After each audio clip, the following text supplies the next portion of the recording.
the generation that worships intelligence but fails to celebrate experience. Before we go further, this reflection continues from the last post. The loudest generation may be the most vulnerable.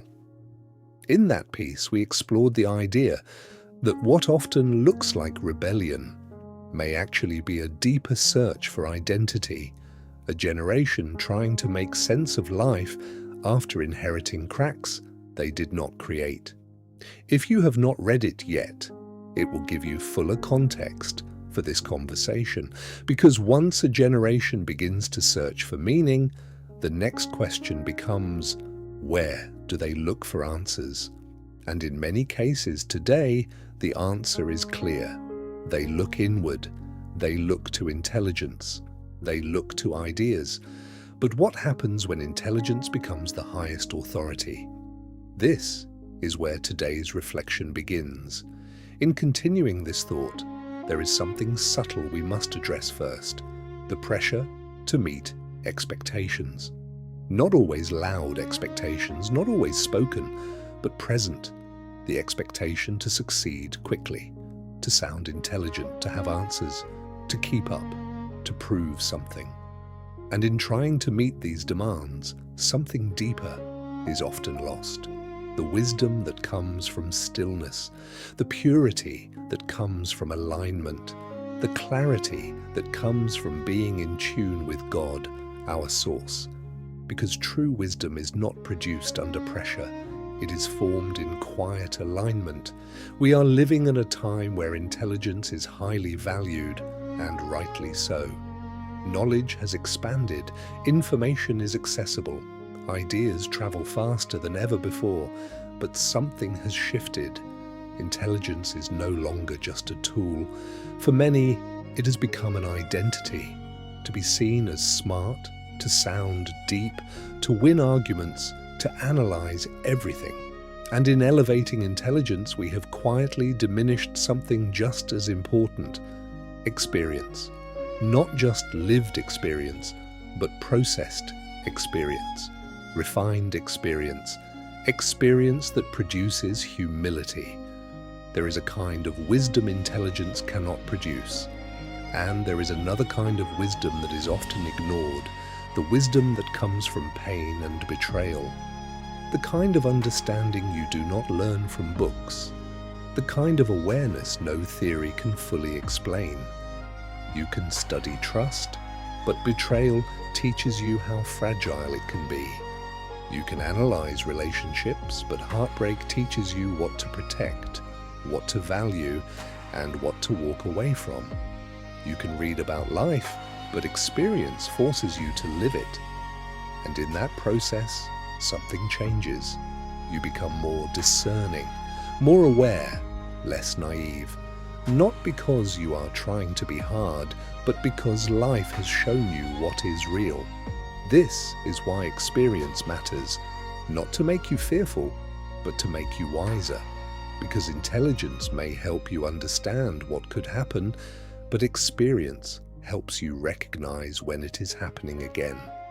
And that kind of wisdom can protect your future. There are things intelligence alone cannot teach. You cannot learn patience from theory.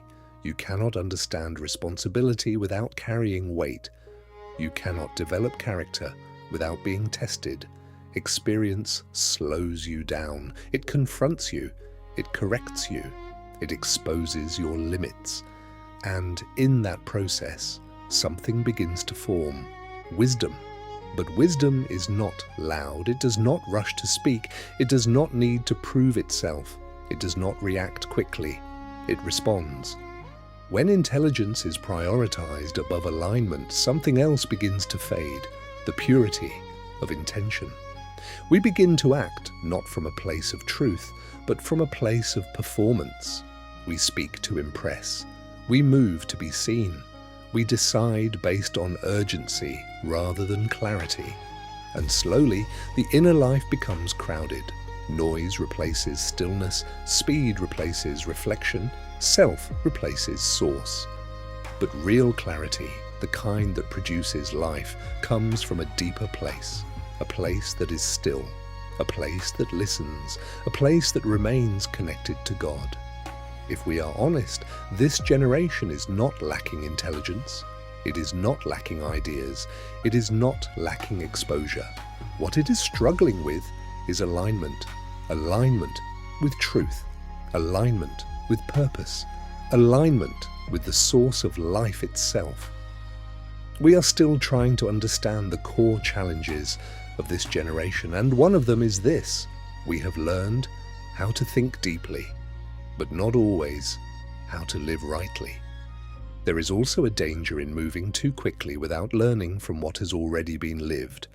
Previous generations were not perfect, but there were patterns, structures, and principles.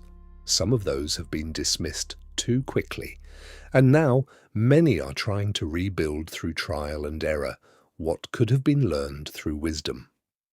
Experience is not meant to limit you. It is meant to guide you, to help you avoid unnecessary cycles and recognize what truly matters.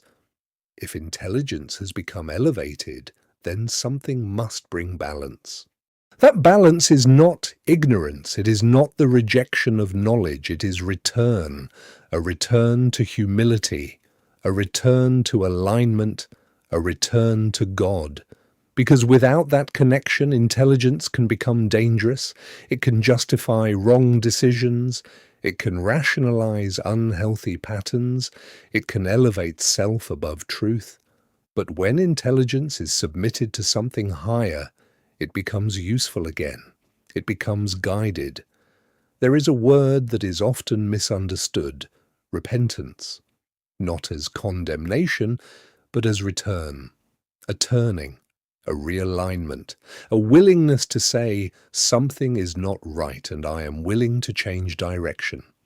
If this generation is searching for identity, questioning meaning, and feeling the weight of instability, then perhaps what is needed is not more noise, but a quiet return. A return to what gives life meaning. If we are to rebuild, then we must start differently. Not just with ideas, not just with ambition, but with purity. A life shaped from within. A life aligned with truth. A life connected to God as its source. From that place, something new can emerge. Not just success, but substance. Not just visibility, but stability. A quiet reflection and what comes next. If this generation is searching, and if intelligence alone is not enough, then something deeper must be rediscovered. Not louder ideas, not sharper arguments, but alignment, truth, return. Because wisdom is not just knowing more, it is living rightly. And perhaps this is where the real work begins, not out there, but within. But here is the part we often avoid. What happens when a generation begins to realize that intelligence is not enough, but does not yet know how to return? That is where the tension is, and that is where we will go next. If this message made you pause, reflect, or question something deeper, don't stop here. Listen to the full podcast on Spotify. Read more reflections on Substack. Watch and grow with us on YouTube. Follow One Quiet Motivation across all platforms as we continue building this quietly, intentionally, and truthfully. If this spoke to you, share it again, like the message, leave a comment. Your voice helps this grow and helps us improve. This is not just content, it is a conversation, and you are part of it. Grow in silence, look up for strength, rise with purpose.